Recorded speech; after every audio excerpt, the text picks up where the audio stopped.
Edition Sports presents from Lighted Field in Garden City, Michigan, Cougar softball. This afternoon, the Garden City Cougars take on the Belleville Tigers, Game 2 of our doubleheader. Hi, everybody. Dan York along with Ted Fournier as we get ready to bring you the second game of the doubleheader between the Garden City Cougars and the Belleville Tigers. Garden City with a 10-0 Mercy win in the first game. That one counted as a conference game, or a division game, if you will. This one is a non-conference game, and because of that, Garden City's Barry Patterson has changed his lineup around to make sure people get some reps and get some action. There you see on the mound for Garden City is Abby Joseph. She'll be starting the second game. We do not have any info at all on Belleville as far as their lineup for this second game. We couldn't get one provided to us, so we are going to make this up as we go along. This is Andrea Rodriguez leading off for the Belleville Tigers. She played in left field in the first game, and now we have a lineup. She'll be playing at third base, Rodriguez will, here in our second game. Here's the rock and the pitch from Abby Joseph, and it's a swinging bunt. Flip over to first base is not in time, and Rodriguez gets on base early for the Belleville Tigers. Rodriguez was 1 for 3 in the first game, safe on an error, but she also had a swinging bunt in the last inning. She has not really tagged the ball this whole game. But for Belleville, they get their leadoff runner on. That's got to make them happy. This is Zantop now, batting second for Belleville. Thanks for joining us here on Omni Edition Sports. Throw down to second base, and it's not handled cleanly, so a stolen base for Rodriguez. Looks like Belleville wants to hit and run and play some small ball here. The new third baseman for the Cougars today is a freshman, Alicia Asensio, and she is shaking hands with the batter right here. And there's a ground ball. Quick throw across the infield. Gets the runner, but Rodriguez moves to third, so Zantop grounds out 6-3. Nice play for Garden City by the shortstop, Glenfield. She played third base in the first game. Sacrifice bunt there. Number 12 is the batter, and 12... That's Amp. Amp was the... Or Amp E, I'm not sure. Amp was the second batter in the first game. And she'll be the starting pitcher. We're going to see a little different pitching for Garden City, as we saw a lot of outside pitching, a lot of nibbling at the corners here, and Joseph likes to come right at you. Jackson, who pitched in the first game, will be the cleanup hitter for Belleville. Here's the rock and the pitch from Abby Joseph. High and outside, so the runner on third base is Rodriguez. Little change of pace, little rising on that ball outside.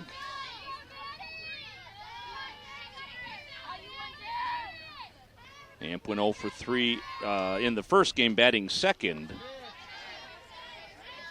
That ball was inside, did not get the call. Different umpire, different strike zone. Yeah, the umpires flip-flopped after the first game. There's a ground ball to third, mishandled by the third baseman. So the run will score, and Belleville already on the board here in game number 2. I don't think they had any chance of getting her at home plate. No. The only play was going to be at first. So Rodriguez scores, so you'll give Amp an RBI. Barry Patterson doing some coaching here. Did not like the way Senzio charged that ball. Well, and he wants to get some people some playing time in this one. Ricky Gillis, our home plate umpire here in the second game.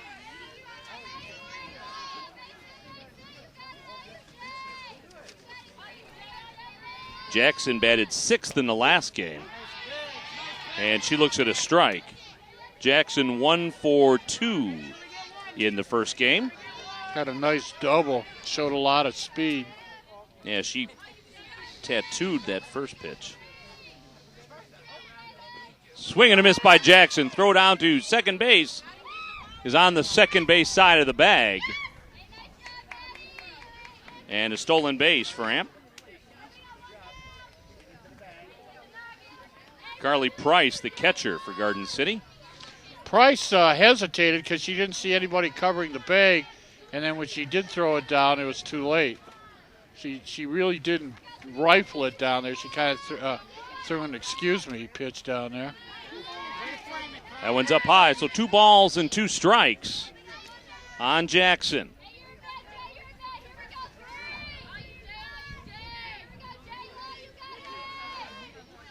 Creer on deck.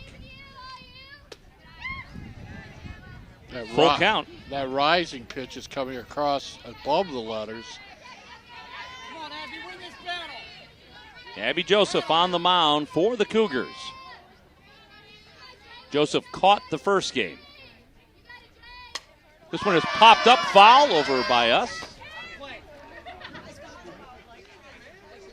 You know, you wonder, you don't often see the catcher be the pitcher in the next game. And you wonder how much how tired she is from catching that first game. There's a ground ball to short. Glenfield goes down to one knee. That hard throw across the infield. She has that amazing arm. And there's 2 away. And that'll bring up Creer, the catcher. Well, let me tell you about Abby, and I'm saying this in the most loving terms possible. The girl's a hoss. she can play. She's tough. She led our team in rebounding, the varsity this year, in rebounding from the point guard position. There's a ground ball to the second baseman. Vera Burgos flips it over to first base, and the side is retired. So Belleville gets on the scoreboard for the first time today in the second game of the doubleheader. 1 run on 1 hit for Belleville. There was 1 Cougar error and 1 runner left on base. So we'll go to the bottom of the first inning. And Belleville leads it by a score of 1-0. Let's take a look at the starting lineup for the Cougars, and this is very different than the starting lineup for the first game. In center field will be number 9, Michaelis Molar. Batting second and playing shortstop, Kaylin Glenfield. Hitting third, the pitcher, number 7, Abby Joseph. Batting cleanup and playing third base, Alicia Asensio, number 18. Batting fifth and playing second base, number 10, Hannah Vera Burgos. Hitting sixth and playing first base, number 17, Jenna Breen. Batting seventh, the catcher, number 5, Carly Price. Hitting eighth and playing left field, number 11, Lauren Risner. And a batting ninth, the right fielder, number 1, Desiree Krasinski. And there you see Ampey on the hill for Belleville. She'll be pitching in this one. Madison Ampey, a sophomore.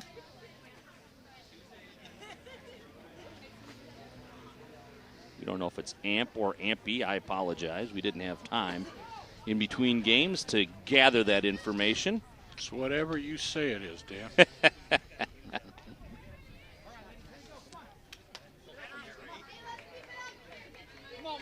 Now, you were documenting that Coach Patterson has really changed up his lineup, emptied his bench for this game, so to speak. Let me tell you something about Coach Patterson.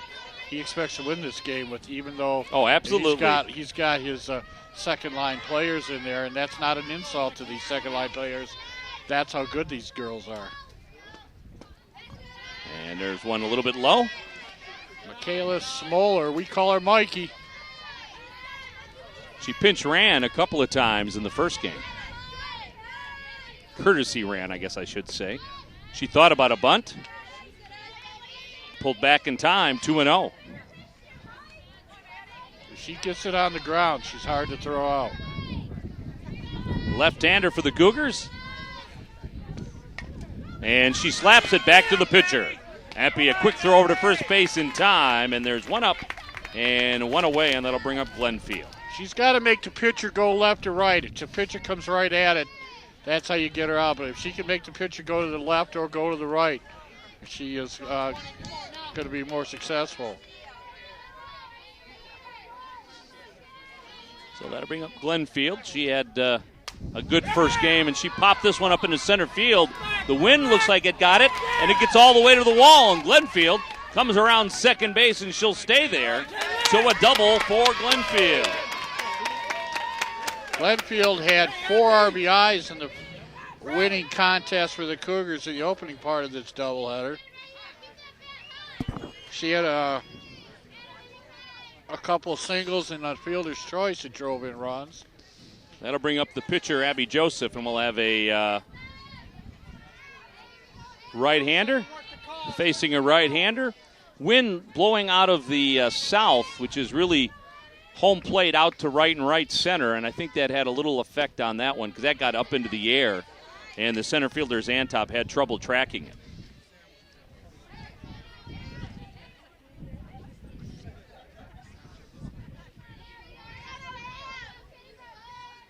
Here's the rock and the pitch.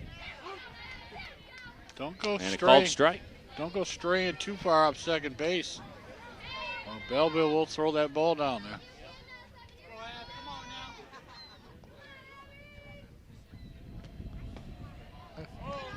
That's a nice pitch, and I'm agreeing with the bench here from Belleville. That floated across.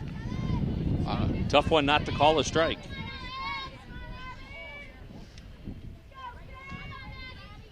Here's the pitch. Off the plate. But I tell my grandkids, it ain't nothing till the umpire says it's something. So 3-1 on Abby Joseph. Asensio on deck. Oh. Way up high. So Joseph gets the walk. And Asensio will be up. This is Glenfield, and there's a fly ball, and you see the center fielder turned wrong on it, and I think the wind helped out with that. And Glenfield with another base hit.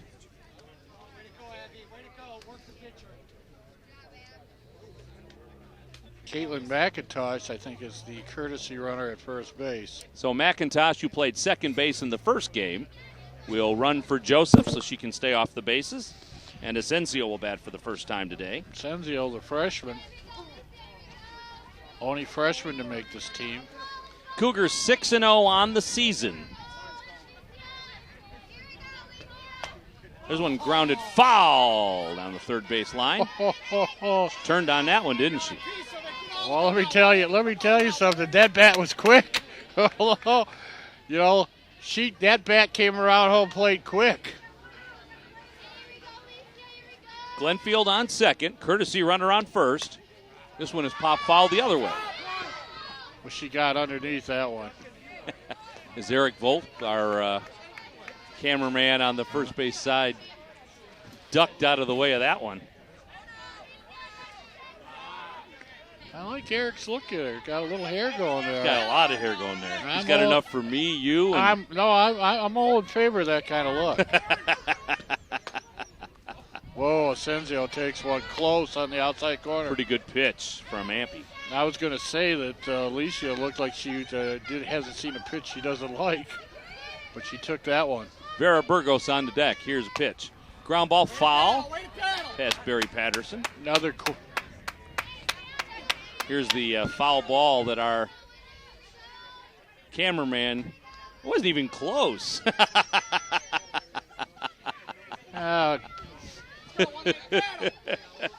His first day target practice.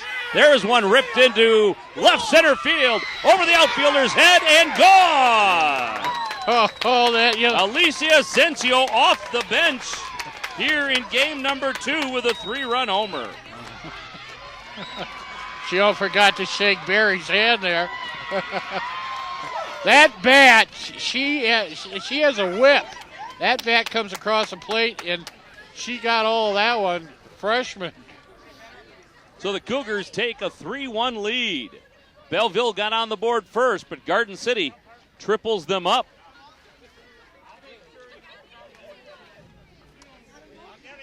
Earl Weaver would have been proud of that. Three-run homer. So that'll bring up Vera Burgos. HVB in the first game 0 for 3. Here's the pitch.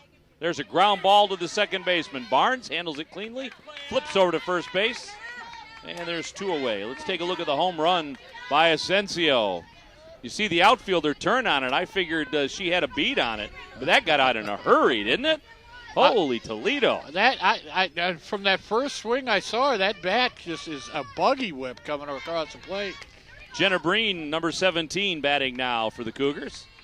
Yeah, she batting cleanup, and she cleaned them up. Happy on the mound for Belleville. And that one's a little outside. Dan York along with Ted Fournier, Omnidition Sports, GCTV. Whether you're watching us tape delayed on cable or listening to our live audio stream. And there's a strike called.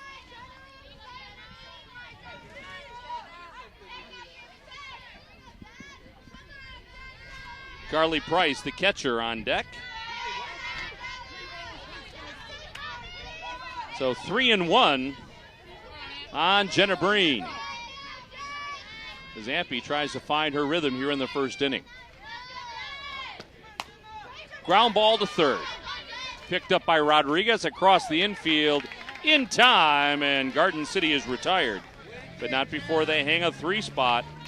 A 3-run home run by Alicia Asensio, and the Cougars lead it by a score of 3-1. You know, you watch these ladies battle at the plate, and the key to that whole inning, I think, was that real close pitch she took. She was 0-2 on the count, and the outside pitch was really close, and she took that one, and that kept her alive. And then they brought the ball back across the plate, and she airmailed it. Let's take a look at the starting defense for Garden City. Again, a big change from our first game. Asensio at first, Price at second, Smolar at short. Nope, this is not correct. I think Glenfield's at short, Smolar's in the outfield. Yep, that is incorrect. So it is Smolar in center field. The left fielder is Risner. The right fielder is Krasinski. The infield is Asensio at third. Shortstop is Glenfield. Vera Burgos at second base and Breen at first base for the Cougars. Price behind the plate and Abby Joseph on the mound for Garden City.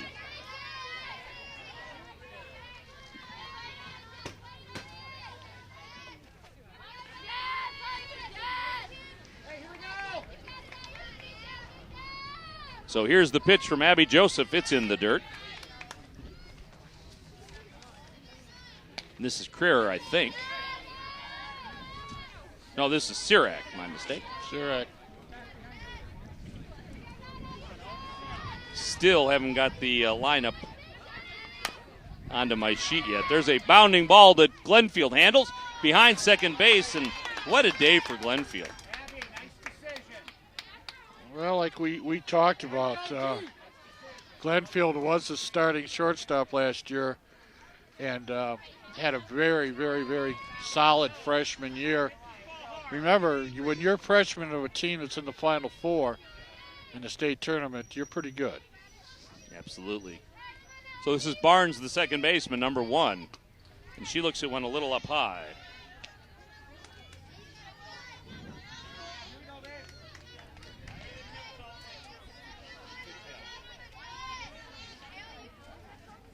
Abby Joseph rocks and delivers in the dirt.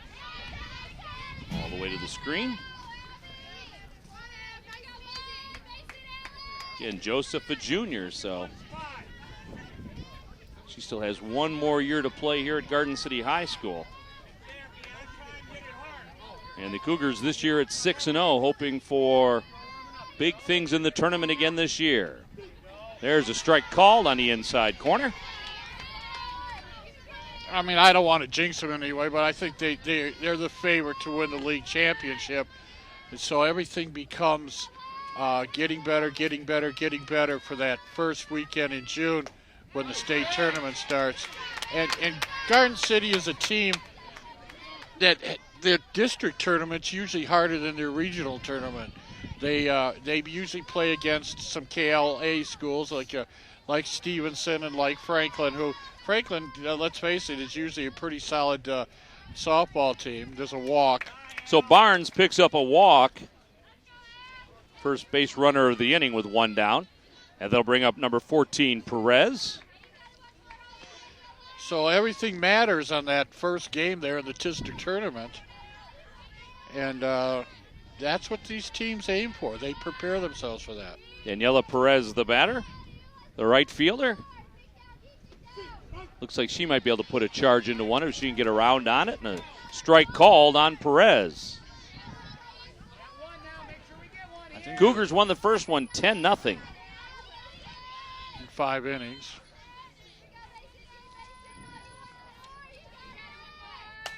This one is ripped into right field for a base hit, and it scoots past the right fielder all the way to the wall. So Barnes trots into third base, and Perez with a stand-up double. She really put a charge in that. Perez's bat wasn't as quick as we've seen. She swung at that one late, but she's a very powerful young lady. And when she hit it, it blistered down the line. That's Krasinski in right field, I believe. And that just, once that hit the ground, it just shot. It never came back up. Well, it looks like Coach Patterson's going to have to let the grass grow out there and slow those balls down. There you see, and they're playing a little shallow on her. And that got past Krasinski all the way to the warning track. So a double for Perez, and Taylor now the batter. And she takes a strike, let her high. Runners at second and third could tie this game here with a single. It's 3-1 Cougars.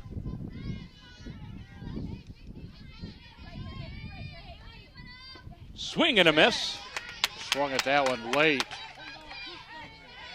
So Taylor is wearing number 10. They had changed her jersey number to 15 on the lineup card, but she's actually wearing number 10. She looks at one up high. 1 out, 2 on, bottom of the order. Temperature has dropped about 5 degrees since we threw the first pitch. Feels like it's dropped a lot more than that. Ground ball to third. Nice play. She'll come home with it. Nice play. She deked the runner and got the play at home. Asensio faked to first. We got to play at second, and she's safe, and her run's going to score on the other end.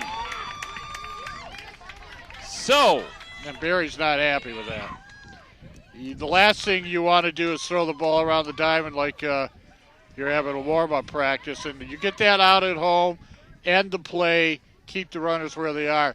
And they gave up a base. And the last thing, actually you give up 2 bases, and one of them was home plate. And so not a smart move. You got the out, settle it down, keep everybody where they are. So it was a ground ball to Asensio. She made the fake throw to first, got the runner Barnes to break home. They got her at the plate. Then the runner went down to second. They made a play for her. And then Taylor, Taylor, the batter, made a run down to second base. They threw at her, and that allowed Perez to score. And there's a strike on the outside corner. So a little sloppy play by Garden City. Well, I'm sure at practice tomorrow Barry will be going over that. But, that is the reason to get these girls into the game, too, so they get game conditions. And there's a swing and a miss, and strike 3 on Rodriguez, and Joseph pitches herself out of it. So 1 run in the inning for Belleville on 2 hits. There were no Garden City errors. Maybe a mental error, but no chargeable errors. And 1 runner left on base. So we go to the bottom of the second with the Cougars and a 3-2 lead over the Belleville Tigers. Garden City 3 runs on the 3-run homer by Asensio. And we talked about this in the first game, but one of the things Garden City is really planning on doing, not having that overpowering pitcher is you do not want to give up bases. You do not want to give up runs. And so very solid, fundamental baseball, fundamental softball, and that's what the Cougars' success is going to be this year. They will go as far as that kind of baseball carries. You know, and you saw Barry there next to the dugout. Barry is a teacher as much as he is as a coach. For someone who actually never taught, right? He is as much a teacher as he is a coach of this team, and he does the same thing with basketball. He is not afraid to try to correct mistakes in the middle of the game. He's not afraid to explain to the girls exactly what they might have done wrong right at that time. Some coaches don't like to do that in game. Barry Patterson does not mind doing that one bit. So Carly Price hits one to left center field, and it gets past the left fielder. Price turns the bag at first. She goes into second with a stand-up double. So Carly Price with a stand-up double. She hit that one solid, and that's the second extra base hit of the game. Actually, third. 2 doubles and a home run for the Cougars so far here, with nobody out in the top of the second. So a runner in scoring position for Lauren Risner. Risner playing left field here in the second game. She squares to butt and looks at a strike.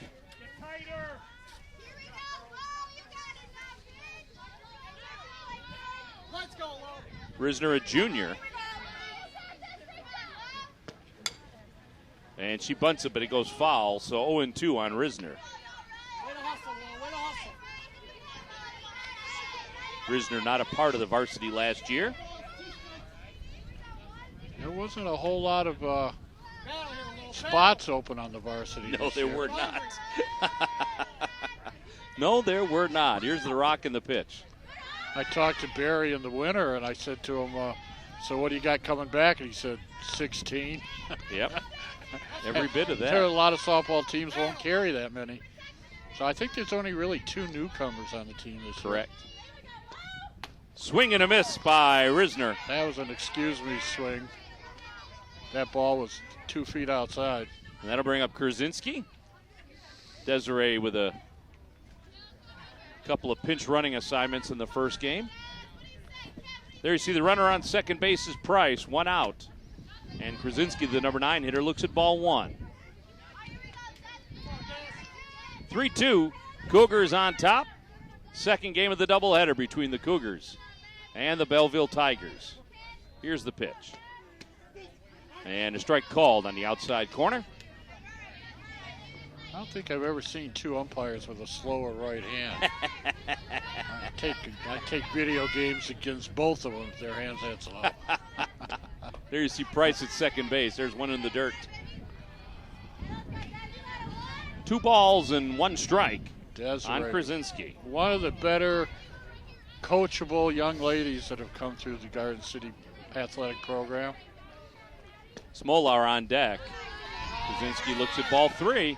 3-1.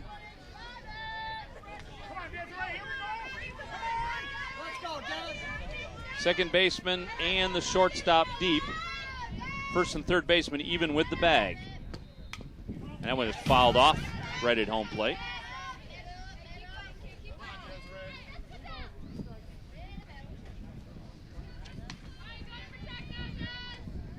Win this battle, Taz. Come on now.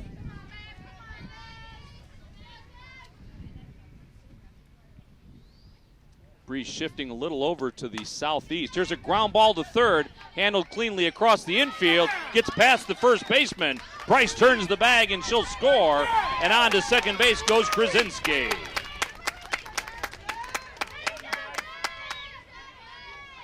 So an error on the shortstop allows Price to score.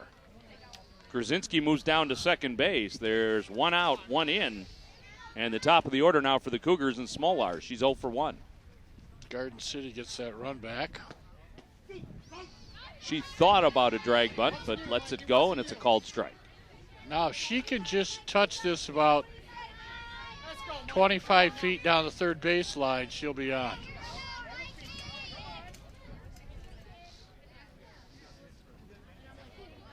Here's the pitch. And she punches it towards third base. Throw is high, and it is a foul ball. It was foul ball. Umpire with a delayed call there.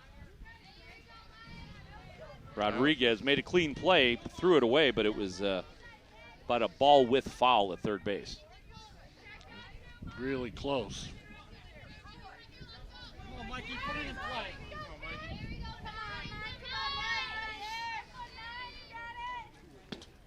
Ampey outside.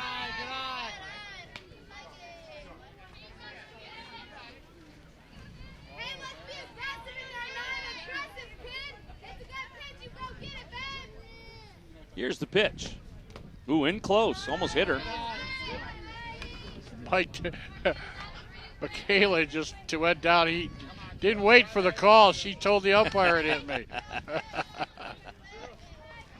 So runners on first and second, and Glenfield up. Glenfield with that double that maybe was aided by the wind. She scored a run in the first. This girl can just plain hit, and she looks at a strike outside. She can just plain hit. By the end of her senior year, she'll be up there on those career lists. Ground ball foul. Got around on that one quickly. I wouldn't doubt it that either probably by the end of next year that she will have some all-state considerations. And Garden City trying to get time, and apparently is not coming. Okay, there we go. Smolar needs to tie her shoes. We taught her that during basketball. When you need a timeout, you mean? Yeah, so my team was really young, so we started with the basics. We started with tying shoes. Glenfield batted .423 for Garden City last season as a freshman. Here's the pitch. That's outside. Way outside. Yeah, this young lady has a great batting eye. She's smooth as silk at shortstop, and we have seen power. 45 RBIs last season, led the team. Here's the pitch. Good pitch, strike three. Tough pitch to take. She took two pitches that were on the outside corner, and the pitcher got the benefit of both of the calls. And I'm not sure she thought they were strikes. Well, she had trouble Monday in the first game of the doubleheader that we did the audio stream of. She got pounded. She still managed to have a big offensive day, but she got pounded on that outside corner all day long. That'll bring up Abby Joseph, the pitcher, and she'll go down and talk to Barry Patterson. One run in, a double in error. Hit by the pitch so far this inning. Unearned run. So you don't see this a lot too. He's got a player down there in the coach's box, that he's instructing in the middle of an at bat. You don't see that a lot. Well, Barry doesn't care where the game situation is. He's teaching. And I know he views this as you see a called strike. He views this as a teaching game. Well, one thing Garden City should take note, the umpire's calling the outside corner. So you're going to have to protect that pitch. I think the more the temperature drops, the wider that strike zone gets. Gets past the catcher. Throw to third base is not in time, and both runners will advance on the pass ball.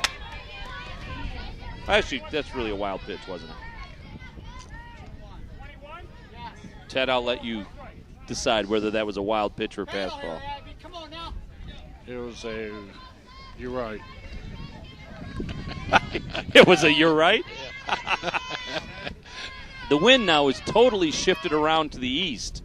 Just as I said just a couple of moments ago. Does that mean Mary Poppins is coming? I don't know. I think it means some cold air out of Ontario is coming, as the back end of this front now is moving its way into the area. We had temperatures in the 70s for a couple of days. Ground ball back to the pitcher. She throws over to first base in time, and the side is retired. So the Cougars pick up a run as you see the advancement there. Yeah, we'll call that a wild pitch.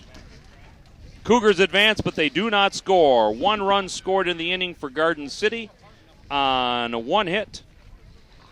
There were no errors. Check that, one error, and a couple of runners left on base, and it's 4-2 as we head to the third inning. As you take a look at some of the blue sky that's trying to poke its way through the clouds here at Garden City High School and throughout southeast Michigan. We had sunshine most of the day and nice temperatures after we got some rain out of here last night. And I said Barry Patterson and his coaches worked very diligently to get this field in shape for this game.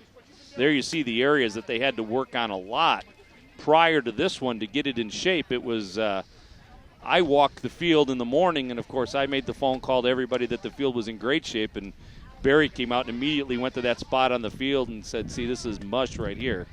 It was kind of like oatmeal.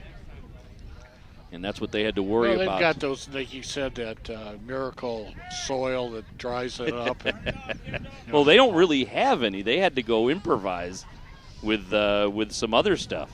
And Barry doesn't like to mix a lot of different stuff into the field because then it changes the composition and the color of the field. So Zantop, I believe, is the hitter here at the top of the third inning for Belleville. They trail at 4-2, and that one's in the dirt from Joseph. And I don't know if it's a scouting thing, but the Zantop shift is on again. This is where all 8 players on the field are inside the outfield grass. There's a ground ball foul. Yeah, everybody. You've got the second baseman and the shortstop, even with the pitcher. You have the third baseman, who is 20 to 25 feet from home plate. That's generous, maybe. And everybody else is. This is the only lady they do this to. Yeah. Here's the pitch. She swings all the way through it, right back to Joseph. Over to first base in time, and there's one up and one away. 1-3. Joseph to the first baseman. And that'll bring up the pitcher, Ampey. She had an RBI in the first inning.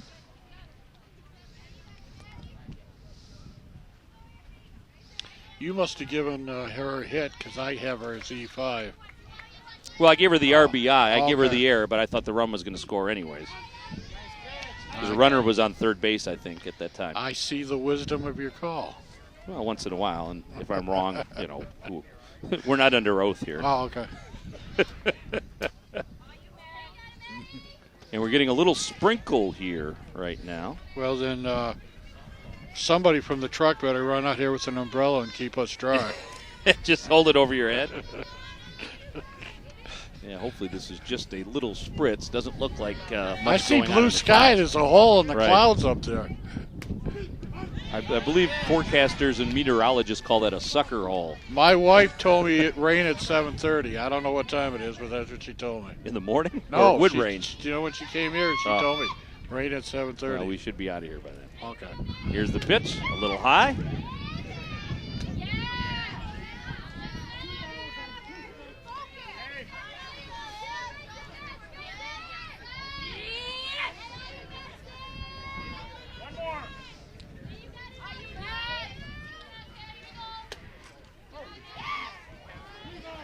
And it's a ball. 3 balls and 2 strikes. Took something off that pitch.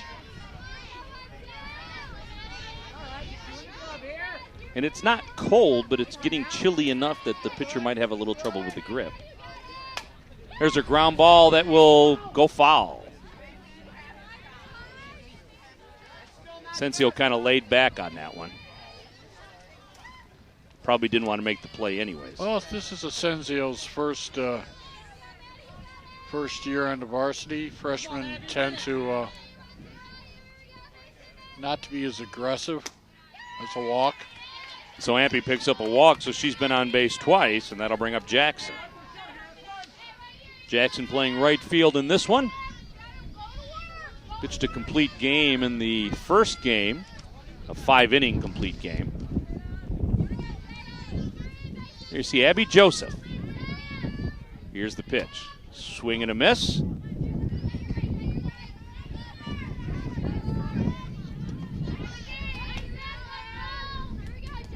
Freer on deck, the catcher. There you see Ampey at first base. The lights are on here. Here's the rock and the pitch. Up high. 1 ball and 1 strike on Jackson. Cougars raised their record to 6-0 with a 10-0 win in the first game. Here's the rock and the pitch. Ground ball to the shortstop. Glenfield across the infield. What an arm on Glenfield. And Cougars almost threw it away at second base. And that'll bring up the catcher, Creer. Left-hander wearing number 11. She's going to go down and talk to her coach.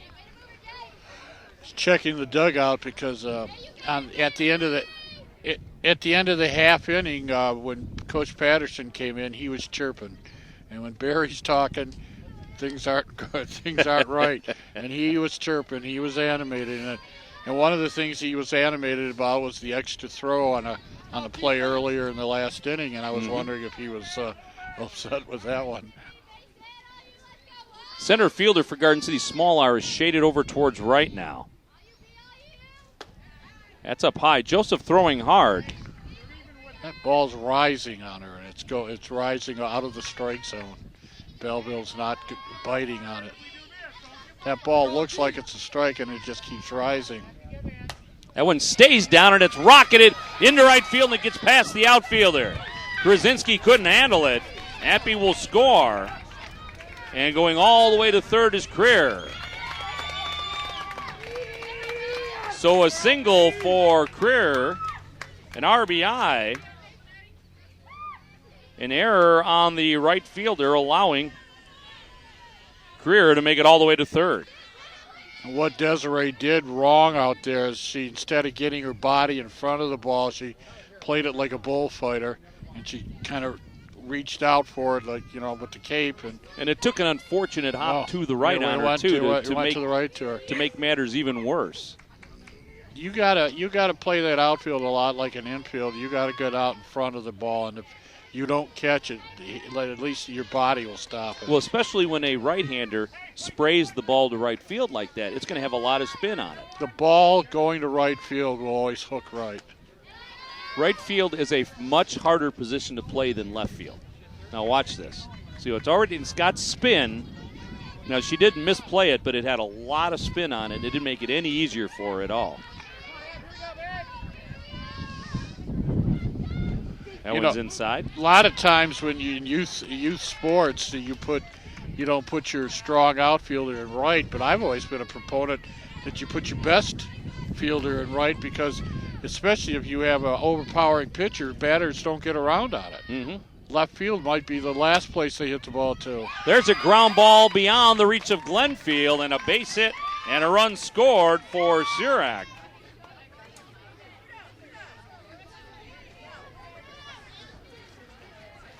And a tie ball game. And that'll bring up Barnes, the second baseman. What's the difference between this game and the first game? Garden City is not playing as crisp in the field as they did in the first game. And this is a different lineup. Yeah. And that one's up high. Joseph going a little deeper in the count with batters.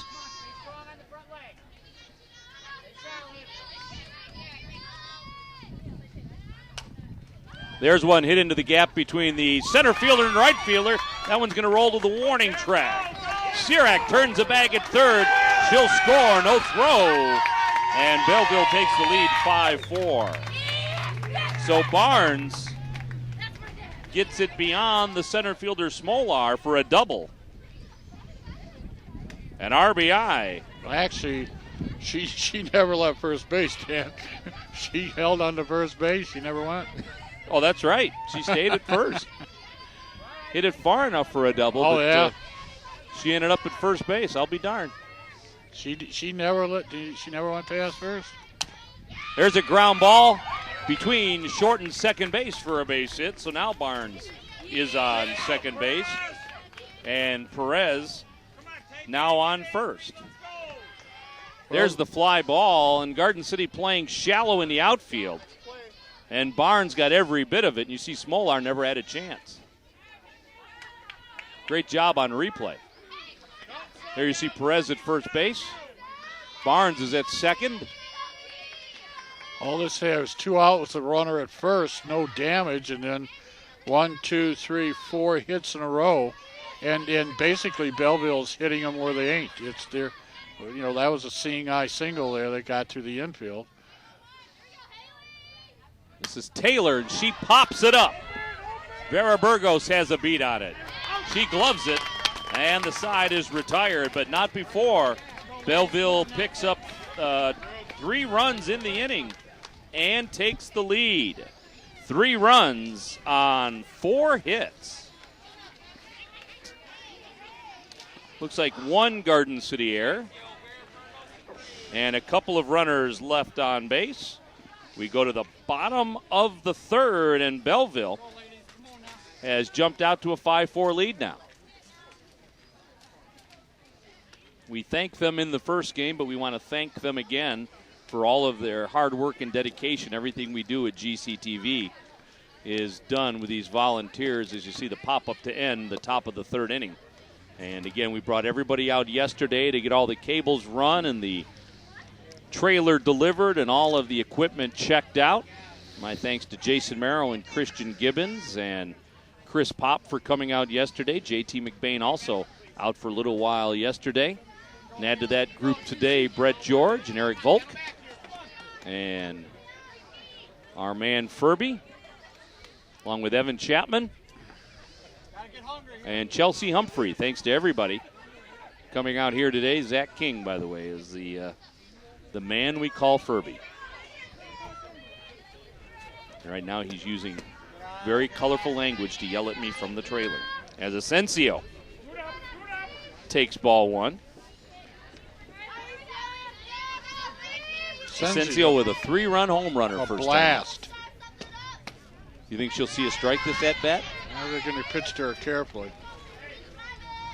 So Christian is a volunteer? He is. I thought Judge Hammer made him come out here and do this. There's a ground ball to the shortstop. Bounces right up on her. And in time. Wow. That was a long play. That play took a long time to evolve. And Taylor, the shortstop, the ball took a bad hop on her, ended up in her armpit. That was a delayed call. Picked it out and threw it across the infield. Asensio, not with blazing speed. Well, I think that was one of those, the temperatures dropped 12 degrees since I got here. You're out at first base calls. My biggest concern is Dave Kniezek, our state rep, as you'll see this play quickly. See, the ball played her a little bit. She might have got her. There's a ground ball back through the box. Pitcher over to first base. And there's 2 away. But Dave Kniezek, our state rep, has introduced legislation that will create protections for volunteers and interns. And of course, I'm very much against that legislation. What kind of protection? I don't know, but I don't want these guys to think they have any rights. This is Jenna Breen now, who looks at a ball. I don't want them to unionize like the Northwestern basketball players on me or something. Well, one thing, Dan, it won't take effect till the ink is dry. So we can maintain the status quo. Our general disrespect for volunteers, and we all know that interns are slightly underneath pond scum in the food chain. There's a line shot. The pitcher knocks it down, flips it over to first base, and the side is retired. So a 1-2-3 inning for Ampey.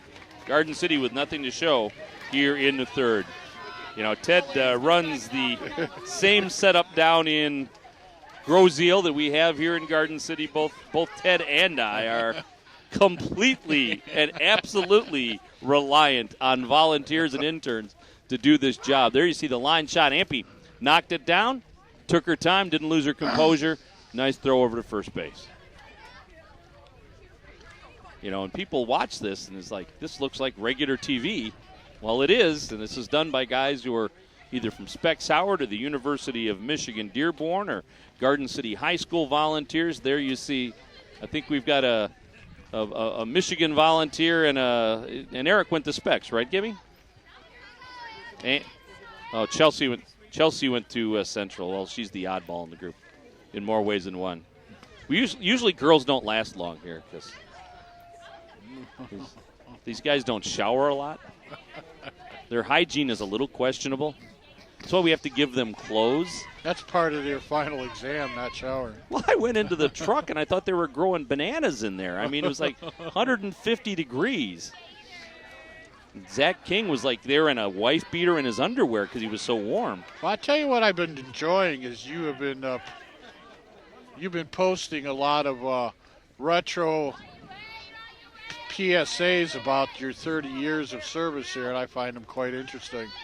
Yeah, we've been focusing on the volunteers here the last couple of months, and we put out some really nice commercials. Really nice commercials, and I'm not sure if you're playing them on the station, but I know I've seen them on Facebook. Yeah, they are on the station, and by the way, as long as we're talking about it, anything you see on GCTV, almost everything you see, you can find on our YouTube site, which is Your GCTV Videos. That is Your GCTV Videos. And if you like the City of Garden City, Michigan on Facebook, you'll normally find out when that stuff is posted. And we've got our Ustream site, ustream.tv. And you can just search GCTV there. We have 2 channels. You see a ground ball to second base. And that play evolved very slowly, and Rodriguez is safe at first base. Well, the top of the order for Belleville is extremely fast, especially this girl here, and we'll see if we Well, here comes the shift, the Xantop shift. The Xantop shift. And like I said, they must scout her, or I don't know, what is she, a junior, senior? They must know her from tournaments or something, because this is the only girl that they do this to. Yeah, she is a junior. She squares, throw down to second base is in time. So a nice job by Price to gun down the runner at second base. I think that was Glenfield covering. Here you see it. Now this is how the runner got to first base in the first place.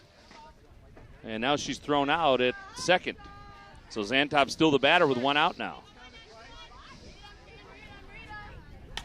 Popped up. This one's coming to us. Thought I was going to get to keep it.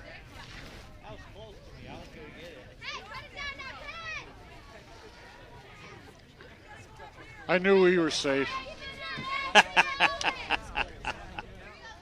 I got to protect the equipment. Can't have the laptop or the TV get knocked into. As I always tell the interns, we can get more interns equipment we can't get. Here's the runner thrown out at second base. Nice play. Look at Glenfield right there, smothers it, and she slides right into the ball. Nice job on both ends of that play. You know, the both thing about Glenfield and Price. The thing about interns, Dan, is Specs Howard turns them out every 8 months. That's right. There's a whole group of them. Here's the rock and a pitch. And that one is hit into center field. The center fielder handles it, but safe at first will be Xantop. So she's beaten the shift twice today. Got 1 now. Make sure we get 1 here. 6 out of the last 7 batters have been safe on hits. And one of them was caught stealing for the first out, but only a pop-up to second to end the last inning. It's broken that string. And there's a ground ball. Glenfield flips it over. No, she's not able to make the play. Vera Burgos not there in time. And a fielder's choice. Ampey is safe at first. Xantop safe at second. There's 1 away.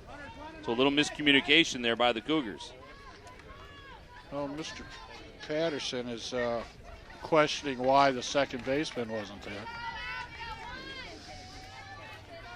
In the couple of games that I've seen, Vera Burgos has been the designated player, which is usually a hitter without being a fielder. So she hasn't had a lot of reps in the field this season for Garden City. But again, we're only 6 games into the season, and it's already the end of April.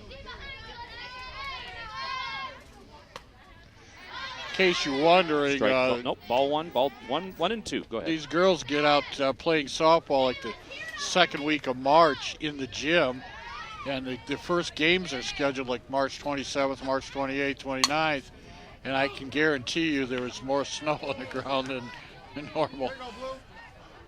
Yeah, they had a doubleheader against Northville. They weren't able to play. I don't know if the Mercy tournament got played or not.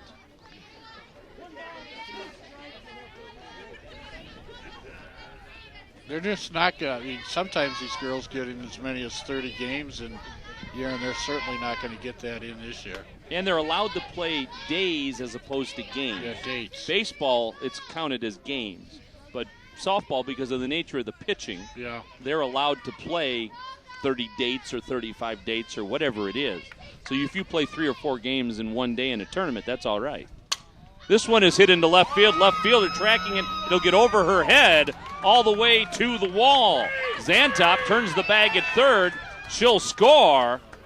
And the runner Jackson had gotten all the way to second base, but it was occupied, and she has to go back. So an RBI single for Jackson, a very long single. Zantop scores.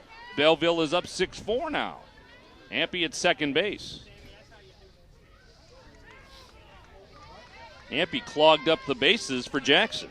And not to keep saying this thing over and over again, but that's 8 out of 9 batters that have reached on a hit. Creer at bat, throw to third base will keep the runner on second. And there you see it. And we've got a little sprinkle moving into the area now. See it getting over the left fielder's head all the way to the wall. So Garden City playing shallow. It's caused them to get burned a couple of times in this game. Well, 4 singles, 1 caught stealing, a run, 1 out. 2-run lead now for Belleville. Here's the pitch. Ground ball to second base. Vera Burgos flips it over to first, and there's 2 away.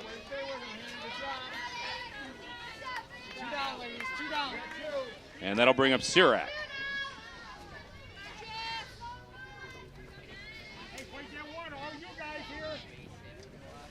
Couple of raindrops spitting out of the clouds. We remind you that they still are remodeling this field, and those of you who want to donate for the press box. We did an audio stream, which I've talked about a couple of times, on Monday of the first game of the doubleheader against Southgate. Well, when we got over here around 2:30, it was dicey. And there's a single that's going to score 2. 2 more runs in for Belleville. So Sirac with the 2 RBIs. She's got 3 now. And Belleville now with an 8-4 lead. But when we came over on Monday, it was kind of hit or miss as to whether the game was going to be played. And even if it was, there was so much wind and it was so threatening, we weren't able to set up at a table. So we literally called the game from the front seat of my truck. And that was the most enjoyable experience I've ever had announcing a game. Catcher doesn't know where the ball is. Hit by pitch for Barnes. That moves Sirac to second base as the rain gets a little heavier, but again, nothing serious.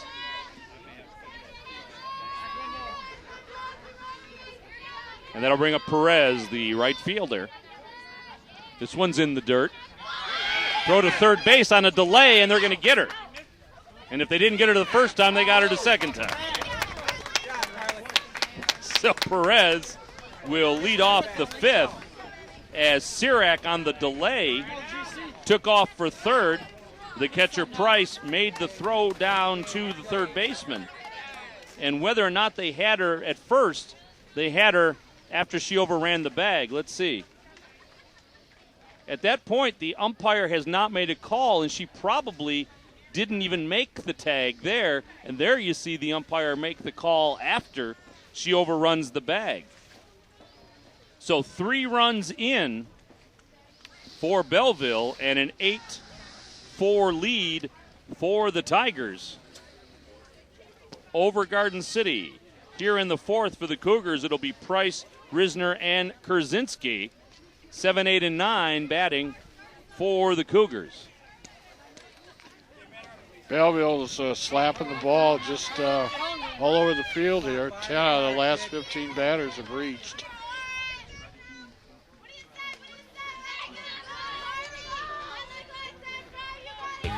There you see some fans enjoying some popcorn and such. We have a concession stand available here at the girls' softball field. See, the boys weren't able to play today. Their field was not playable, so they were unable to get their game against Belleville in today, unfortunately. Building and grounds guys worked very hard on it, but there was just too much water in the infield. There's a ground ball to the pitcher. Quick throw over to first base. Nice play. Last 3 batters have grounded out to the pitcher. Go, Lauren. Let's go, kid. So that'll bring up Risner. She struck out her first time up. Bottom of the 4th, Belleville up 8-4. 5 batters have grounded right back to the pitcher in this game, and Hampy's done a great job fielding the position. That one's in the dirt. Cougars with a 10-0 Mercy win in the first game. Big lineup switch here in the second game, and they trail 8-4. 2 balls and no strikes on Risner.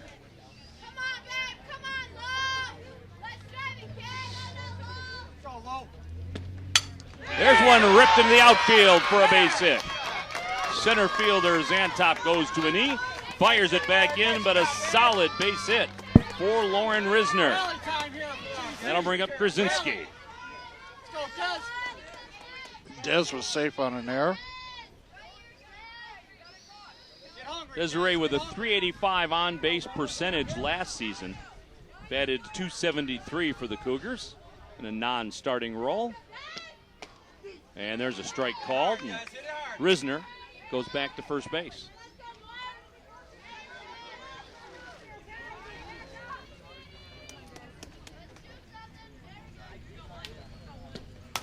This one is popped into the outfield, and it'll drop in for a base hit. So Risner advances to second. Krasinski with a single, and Smolar now coming up as the Cougars have a 2 on and 1 out. Michaela was hit by the pitch here last at bat. Grounded out to the pitcher to start the game.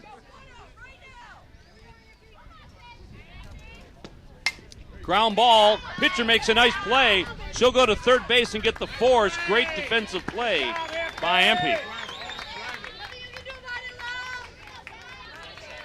Nice play. Really good player. That's her 6th assist of the game. She has fielded her position very well, as Ted said. And that'll bring up Glenfield. Glenfield with a double, a run scored. And the wind has shifted now, blowing out to left field, so let's see what she can do here. There you see it rocket back through the box. Nice job to reach across to make the play, and the kind of an alley-oop throw, almost like a second baseman throwing to first on the double play. That one's outside. You can tell the adrenaline has gotten to Ampey. She's a little quicker, a little more aggressive on her wind-up in her pitch, and she's feeling pretty good here.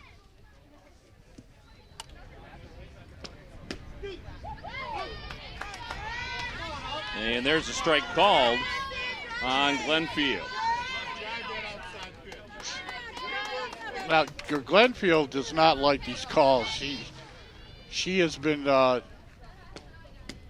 like any power hitter, she wants something she can handle. and she doesn't want pitches on the outside. That outside pitch is...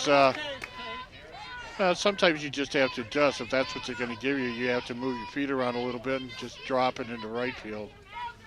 Here's the rock in the pitch. It's outside.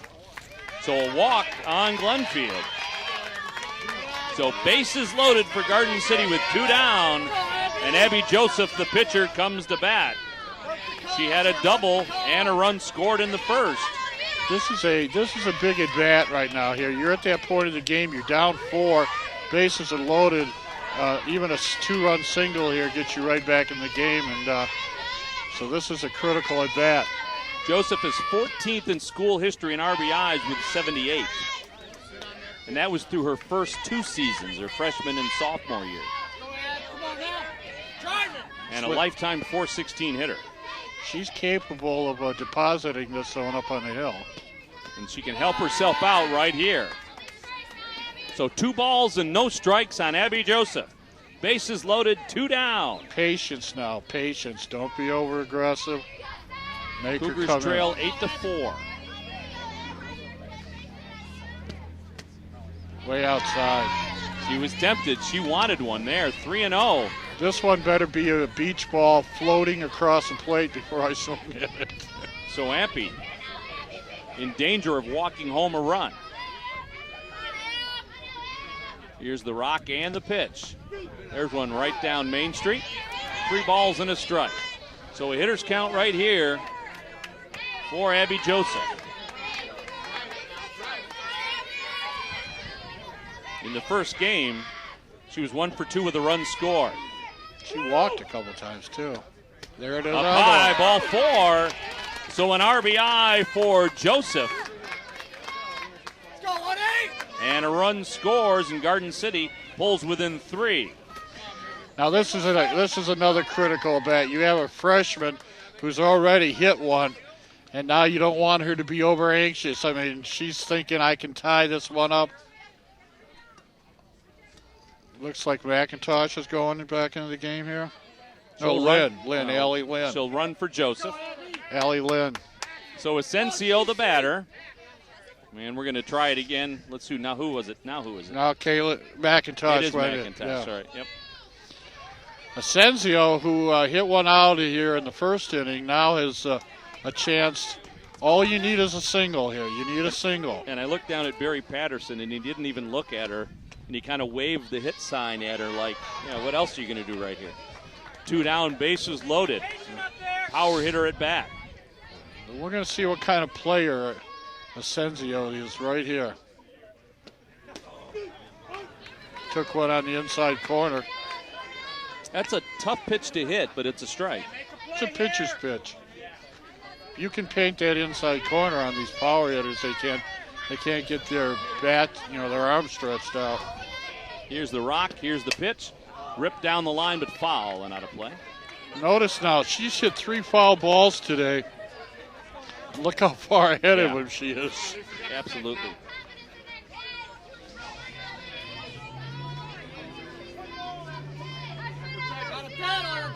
Bases loaded. 2 down. Pitcher wants a new baseball, I think. That could be just psychological. Well, yeah, I was going to say, because the umpire's not going to throw it out of play. This isn't the majors. It's the old Mark Fidrich thing. Throw it in the bag with the other balls and let him beat it up a little bit. Asensio, the batter. Here's the pitch. Outside. 2 balls. 2 strikes. She has shown discipline at the plate so far. Here's the pitch.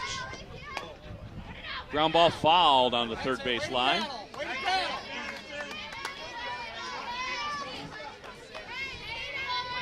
Go, 1-8.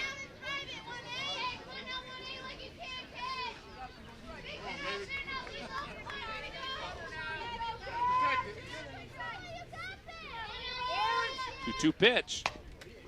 Ground ball to short. Throw across the infield is low, and it's trapped, and it's no catch. Throw to the plate, she's safe there. Throw to third base, she's safe there. Throw to second base, there is no throw. So, Smolar scores on the single by Asensio. Glenfield scored. Glenfield scored after the throw across the infield. McIntosh winds up at third and Asensio at second. So an RBI for Asensio, and the Cougars pull now within 1. And that brings up Hannah Vera Burgos. There you see McIntosh, the courtesy runner at third. Water on the TV won't cause any trouble, right? No, Electronics and water are very good together, electricity are fine. Just like Christian and Boone's Farm is fine. Come on, Hannah. Get all of it now, Hannah.